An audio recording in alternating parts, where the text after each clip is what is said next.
আগাইতে পারি না, এর মধ্যে সিরিয়ালও বিক্রি হয়েছে 100 টাকা করে, ঠিক আছে।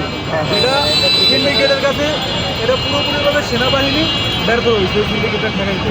কারণ ওখানে 400 টাকা করে টিকিটটা কিনা ও মুসুরকে আয় যদি 1500 বেচে, ওর তো লস নাই।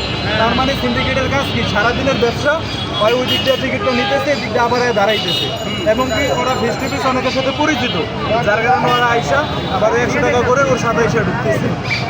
তাহলে ভাই আমরা আমাদের কি দোষ এখানে? আমরা 1000, 2000, 4000 লোক এই পাশে দাঁড়ায় আছি, আমাদের জায়গায় দাঁড়ায় আছি, হঠাৎ করে বলতেছি টিকিট নেই।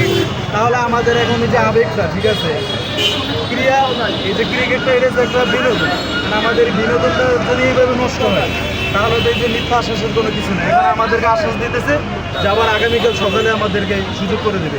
এবার আগামীকাল সকালেও যে আমি যে 100 টাকার সিরিয়াল বিক্রি হবে না, আবারও যে আমার এই যে বিলাকে যে আমার টিকিটগুলো বিক্রি হবে না, এটার আশ্বাসটা বা এটার ইয়াটা কে দিই, আমার এটা নিশ্চয়তাটা কি?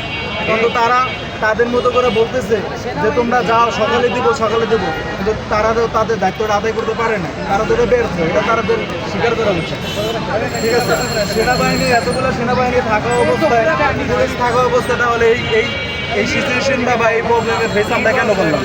ওনারা বলতেছে কি আমাদের হাতে ধরাইয়া দেন। তা আমি যদি আপনাকে ধরাইয়া দিই, তাহলে আপনার এই যে 15-20 জন সেনাবাহিনী লাঠিটা দাঁড়ায় আছেন, আপনাদের মধ্যে যে আমাদের রেসপেক্টটা, পুরো দেশটা যে আপনাদের হাতে, তাহলে আপনাদের থেকে আমরা কি আশা করতে পারি আর কি পাইতে পারি বলেন? এতটুকুই বলার ছিল। ওইদিকে